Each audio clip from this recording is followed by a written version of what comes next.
Auzu billahi minash shaitanir rajim. Bismillahir rahmanir rahim. My dear students, dear learners, hope you all are fine.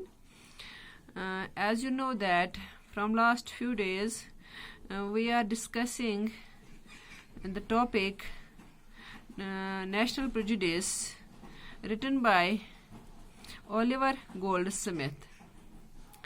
In this topic, in this essay, Oliver Goldsmith attracts our attention, the attention of the readers, towards a very important factor, towards an important point, that is national prejudice, the bias, the unreasonable or unfair opinion or feeling about others, especially when formed without enough thought or knowledge. In the beginning of the topic, he asked several questions. One of the question is, are these prejudices acquired, inherited, learned, or developed over a period of time? Now, today we will start from the para number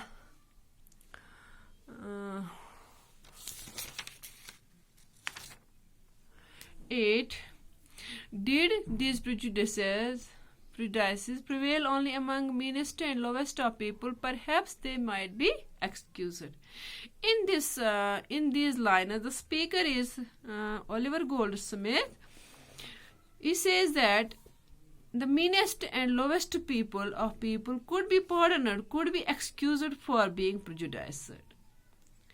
कि उन लोगों को हम excuse कर सकते थे जो less educated है, जिनकी मेंटालिटी मीन है, but such people do not get opportunity of correcting themselves by reading, travelling और talking with foreigners, because the people who are lacking knowledge, who are lacking exposure, who are lacking other essential ingredients of intellectual qualities,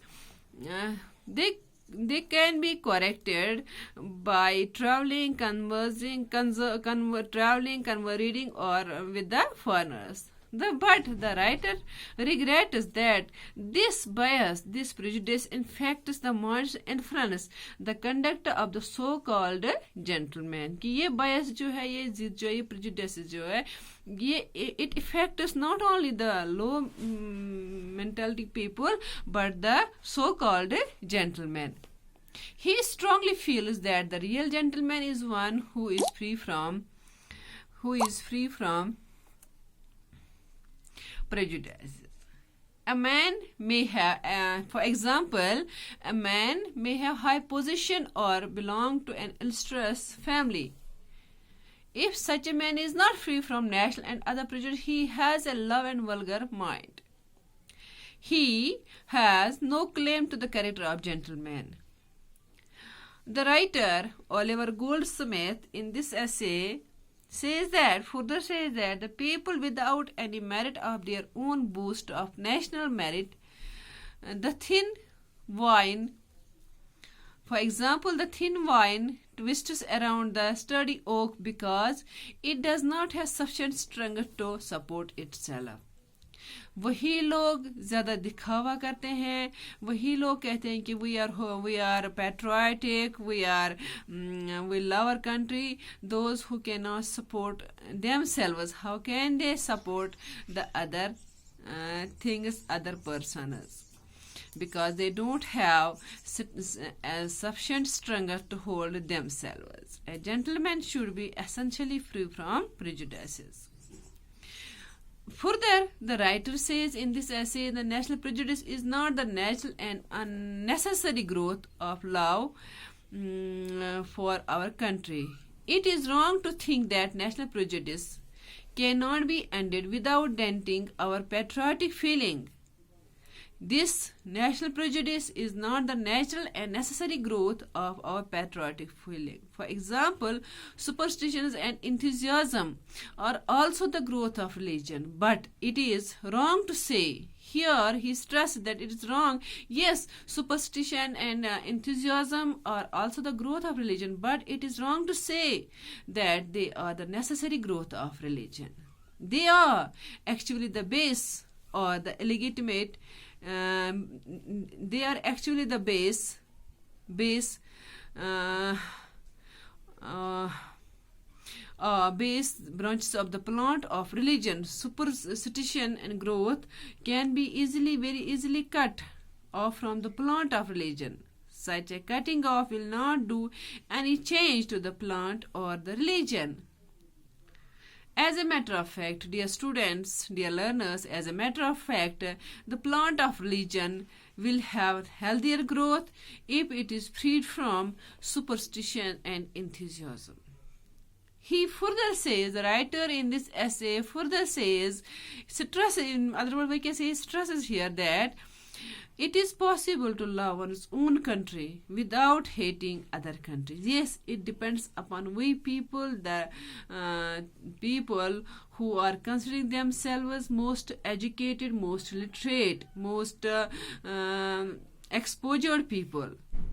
One can defend the law and liberty of one's own country without hating the rest of the world.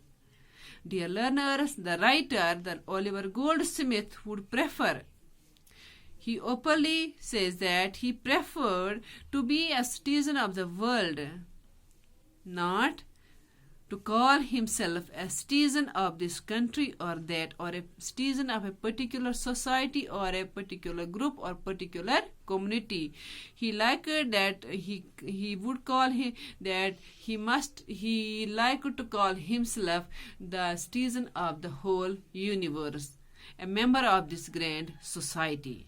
He calls upon the readers that not to hate people belonging to other countries.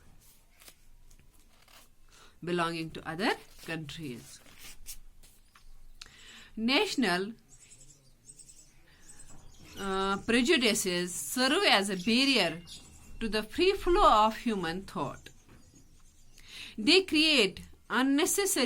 national prejudices create unnecessary hurdles between the nations of the world. Dear learners, those people who think only in terms of their own country and not in terms of mankind, for them, a part is greater than the whole.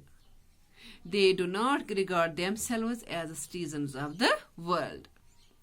The writer Oliver Goldsmith liked to be called the citizen of the whole world. He felt sad to note that the people had grown very narrow-minded. They had become so much Englishmen, Frenchmen, Dutchmen, Spaniards, or Germans that they were no longer citizens of the world. Thus, the writer rightly suggests that we should regard ourselves as the citizens of the world. This is all about national prejudice. Thanks. Have a nice day.